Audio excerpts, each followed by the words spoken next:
ನಮಸ್ಕಾರ ಸ್ನೇಹಿತರೆ, one steps to success ಚಾನಲ್ಗೆ ತಮ್ಮೆಲ್ಲರಿಗೆ ಸ್ವಾಗತ. ಸ್ನೇಹಿತರೆ, ಇವತ್ತಿನ ಒಂದು ವಿಡಿಯೋ ಸೆಷನ್ ತುಂಬ ಇಂಪಾರ್ಟೆಂಟ್ ಆಗಿದೆ. ಸೊ ಯಾರೆಲ್ಲ KCET ಎಕ್ಸಾಮ್ಗೆ ಕಾಯ್ತಾ ಇದ್ದೀರಿ, ನಿಮಗೆಲ್ಲರಿಗೂ ಒಂದು ಗುಡ್ ನ್ಯೂಸ್ ಅಂತ ಹೇಳ್ಬೋದು. ಈ ಒಂದು KCET ಅಧಿಸೂಚನೆ ಬಂದಿದ್ದು 22 ಆಗಸ್ಟ್ ದಿನಾಂಕದಂದು. ಸೊ ಆನ್ಲೈನ್ ಅರ್ಜಿಯನ್ನು ಸಲ್ಲಿಸೋಕ್ಕೆ ಪ್ರಾರಂಭ ದಿನಾಂಕ, ಕೊನೆಯ ದಿನಾಂಕ, ಶುಲ್ಕಕ್ಕೆ ಪಾವತಿಸ್ತಕ್ಕಂತಹ ಕೊನೆಯ ದಿನಾಂಕವನ್ನು ನೋಡ್ತಾ ಹೋಗೋಣ. ಅದರೊಂದಿಗೆ ಎಲ್ಲೆಲ್ಲಿ ಸೆಂಟರ್ಸ್ಗಳನ್ನು ಕೊಟ್ಟಿದ್ದಾರೆ, ಎಕ್ಸಾಮ್ ಸೆಂಟರ್ನ ಅಂತ ನೋಡ್ತಾ ಹೋಗೋಣ, ಫೀಸ್ ಬಗ್ಗೆ ನೋಡ್ತಾ ಹೋಗೋಣ. ಸಂಪೂರ್ಣವಾದ ಮಾಹಿತಿಯನ್ನು ನಾನು ಈ ವಿಡಿಯೋದಲ್ಲಿ ನಿಮಗೆ ತಿಳಿಸ್ಕೊಡ್ತೀನಿ. ಸೊ ಹೊಸದಾಗಿ ಯಾರಾದರೂ ಚಾನಲ್ನ ನೋಡ್ತಾ ಇದ್ದರೆ ದಯವಿಟ್ಟು ಸಬ್ಸ್ಕ್ರೈಬ್ ಮಾಡಿಕೊಂಡು ಚಾನಲ್ನ ನೋಡಿ. ಇದರಿಂದ ನಾನು ಮಾಡಿದಂಥ ಮೊದಲ ವಿಡಿಯೋ ನಿಮಗೆ ಸಿಗುತ್ತೆ.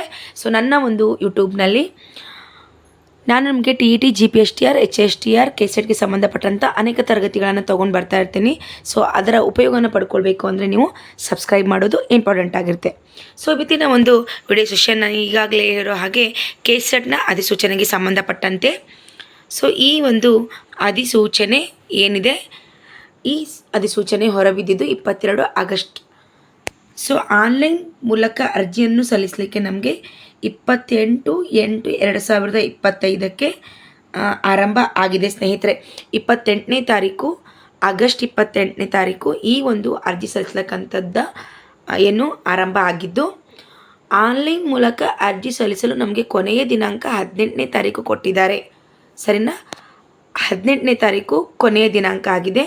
ಶುಲ್ಕವನ್ನು ಪಾವತಿ ಮಾಡಲಿಕ್ಕೆ 19ನೇ ತಾರೀಕು, ನಿಮಗೆ ಸೆಪ್ಟೆಂಬರ್ 19ನೇ ತಾರೀಕು ಕೊನೆಯ ದಿನಾಂಕ ಆಗಿರುತ್ತೆ.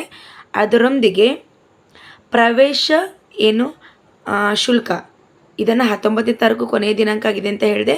ಹಾಲ್ ಟಿಕೆಟ್ನ ನೀವು ಡೌನ್ಲೋಡ್ ಮಾಡೋಕ್ಕೆ 24/10/2025 ಏನಿದೆ ಈ ದಿನಾಂಕದಂದು ನೀವು ಹಾಲ್ ಟಿಕೆಟ್ನ ಕೂಡ ಡೌನ್ಲೋಡ್ ಮಾಡ್ಕೋಬೋದು ಅಂತ ಅಡ್ವಾನ್ಸ್ ಆಗಿ ನಿಮಗೆ ಡೇಟನ್ನು ಕೂಡ ಕೊಟ್ಟಿದ್ದಾರೆ. ಅದರೊಂದಿಗೆ ಪರೀಕ್ಷಾ ದಿನಾಂಕ ನವೆಂಬರ್ 2ನೇ ತಾರೀಕು ಆಗುತ್ತೆ. ಸೊ ಇಷ್ಟೆಲ್ಲ ಇನ್ಫಾರ್ಮೇಷನ್ನ ಅಧಿಸೂಚನೆಯಲ್ಲಿ ಈಗಾಗಲೇ ಹೊರಡಿಸಲಾಗಿದೆ. ಇದರಲ್ಲಿ ಯಾವುದೇ ಬದಲಾವಣೆಗಳು 99% ಆಗೋದಿಲ್ಲ. ಸರಿನಾ? ನೀವು ಎಕ್ಸಾಮ್ ಮುಂದೆ ಹೋಗ್ಬೋದೇನೋ, ಅಪ್ಲಿಕೇಶನ್ ಹಾಕೋಕ್ಕೆ ಏನಾದರೂ ಅವಕಾಶಗಳು ಕೊಡ್ಬೋದು. ಆದರೆ ಪರೀಕ್ಷೆ ದಿನಾಂಕ ಏನು ಕೊಟ್ಟಿದ್ದಾರೆ ಅದು ಮಾತ್ರ ಯಾವತ್ತೂ ಬದಲಾವಣೆ ಆಗೋದಿಲ್ಲ ಸ್ನೇಹಿತರೆ.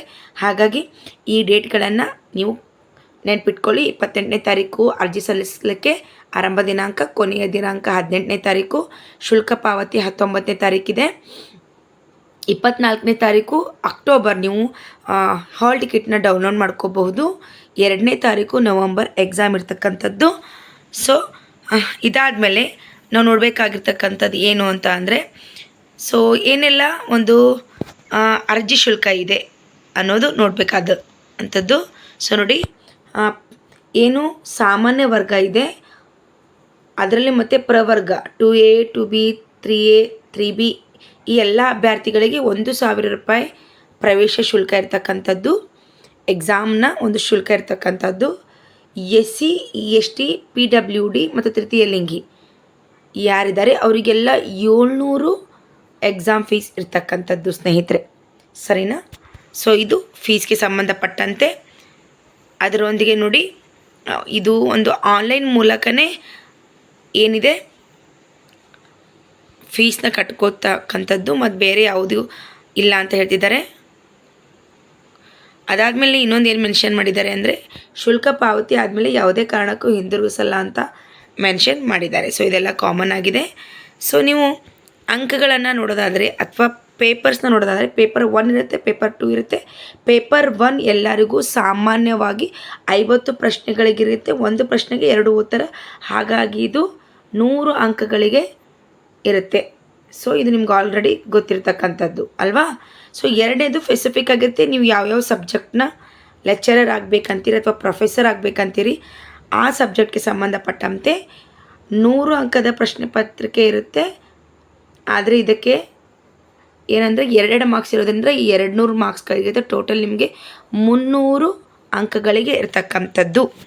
ಸರಿನಾ? ಇದು ಕ್ಲಿಯರ್ ಆಗಿತ್ತೆ ಅನ್ಕೋತೀನಿ. ಬೆಳಗ್ಗೆ 10 ಗಂಟೆಯಿಂದ 1 ಗಂಟೆವರೆಗೂ ನಿಮಗೆ ಈ ಪರೀಕ್ಷೆ ನಡೀತಕ್ಕಂಥದ್ದು. ಸರಿನಾ? ಇದಾದಮೇಲೆ ವೆರಿ ಇಂಪಾರ್ಟೆಂಟಾಗಿ ನೆಕ್ಸ್ಟ್ ವಿಡಿಯೋಲಿ ನಿಮಗೆ ಸಿಲೆಬಸ್ ತೊಗೊಂಡು ಬರ್ತೀನಿ ಸ್ನೇಹಿತರೆ. ಸಿಲೆಬಸಲ್ಲಿ ಏನಿದೆ ಅಂತ ನೋಡ್ತಾ ಹೋಗೋಣಂತೆ.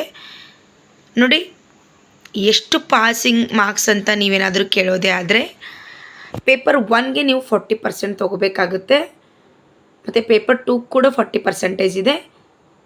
ಸೊ ಇದನ್ನು ನಾವು SC ST category 1 category 2 2A 2B 3rd B PWD ಏನಿದೆ ಇದಕ್ಕೆ ಮೆನ್ಷನ್ ಮಾಡಿದ್ರೆ GM ಅವರು 40% ತೊಗೋಬೇಕಾಗುತ್ತೆ. ಅದರ್ ಕ್ಯಾಟಗರೀಸ್ ಎಲ್ಲನೂ 35 ತೊಗೋಬೇಕಾಗುತ್ತೆ ಮಾರ್ಕ್ಸು, ಸರಿನಾ. ಇದಾದಮೇಲೆ ವೆರಿ ಇಂಪಾರ್ಟೆಂಟಾಗಿ ಇದೇನೆಲ್ಲ ಅವಶ್ಯಕತೆ ಇಲ್ಲ ನೋಡಿ. ಸೊ ಇವೆಲ್ಲ ವಿಷಯಗಳಿದೆ, ಯಾವ್ಯಾವ ಒಂದು ವಿಷಯಗಳಲ್ಲಿ ನೀವು ಕೆಸೆಟ್ನ ಮಾಡ್ಕೋಬಹುದು ಅಂತಕ್ಕಂಥದ್ದು 33 ಒಂದು ವಿಷಯಗಳಲ್ಲಿ ನೀವು ಕೆಸೆಟ್ನ ಪಡ್ಕೋಬೋದು ಸ್ನೇಹಿತರೆ. ನಮ್ಮ ಮೇನಾಗಿ ಈಗ ಸೆಂಟ್ರ್ ನೋಡೋಣ, ಎಕ್ಸಾಮ್ ಸೆಂಟ್ರ್ ಎಲ್ಲೆಲ್ಲಿದೆ ಅಂತ. ಸೊ ಇಲ್ಲಿ ನೋಡ್ತಾ ಇದ್ದರೆ ಸ್ನೇಹಿತರೆ, ಬೆಂಗಳೂರು, ಬೆಳಗಾವಿ, ಬಳ್ಳಾರಿ, ವಿಜಯಪುರ, ದಾವಣಗೆರೆ, ಧಾರವಾಡ, ಕಲಬುರಗಿ, ಮೈಸೂರು, ಶಿವಮೊಗ್ಗ, ತುಮಕೂರು ಮತ್ತು ಮಂಗಳೂರು ಇಷ್ಟು ಸೆಂಟರ್ಸಲ್ಲಿ ನೀವು ಎಕ್ಸಾಮ್ನ ಬರೀಬಹುದು, ಓಕೆನಾ. ಸೊ ಇದು ಎಕ್ಸಾಮ್ ಒಂದು ಸಬ್ಜೆಕ್ಟ್ ಕೋರ್ಸ್ ಇದೆ, ಇದರ ಅವಶ್ಯಕತೆ ನಿಮಗೇನಿಲ್ಲ. ಸೊ ಏನೆಲ್ಲ ಇಂಪಾರ್ಟೆಂಟ್ ಇದೆ ಅದನ್ನೆಲ್ಲ ಹೇಳಿದೆ.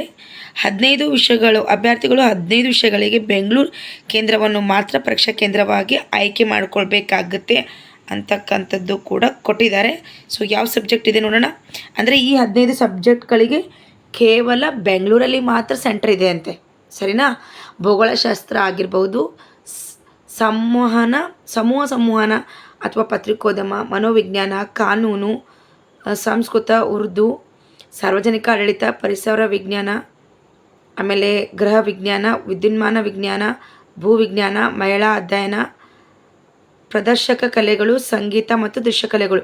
ಇನ್ನು 15 ಸಬ್ಜೆಕ್ಟ್ ಇದೆಲ್ಲ ಸ್ನೇಹಿತರೆ, ಇದಕ್ಕೆ ಬೆಂಗಳೂರಲ್ಲಿ ಮಾತ್ರ ಏನಿದೆ ಸೆಂಟರ್ಸ್ ಇದೆ ಅಂತ ಇದರ ಮೂಲಕ ತಿಳಿಸ್ತಾ ಇದ್ದಾರೆ, ಸರಿನಾ. ಸೊ ಇಷ್ಟು ಇವತ್ತಿನ ಒಂದು ವಿಡಿಯೋಲ್ಲಿ ನಿಮಗೆ ನೀಡಬೇಕಾದ ಮಾಹಿತಿಯನ್ನು ನೀಡಿದ್ದೀನಿ. ಸೊ ಯಾರೆಲ್ಲ ಈ ಒಂದು ಇನ್ಫಾರ್ಮೇಷನ್ಗೆ ಅರ್ಹರಿದ್ದಾರೋ ಅವರಿಗೆಲ್ಲ ಏನು ಮಾಡಿ ಈ ವಿಡಿಯೋನ ಶೇರ್ ಮಾಡಿ ಸ್ನೇಹಿತರೆ. ಅದರೊಂದಿಗೆ ನನ್ನ ಮಾಹಿತಿ ನಿಮಗೆ ಇಷ್ಟ ಆಗಿದ್ದರೆ ದಯವಿಟ್ಟು ಲೈಕ್ ಮಾಡಿ ಅಂತ ಹೇಳ್ತಾ ವಿಡಿಯೋನ ಮುಗಿಸ್ತಾ ಇದ್ದೀನಿ. Thank you so much watching this video.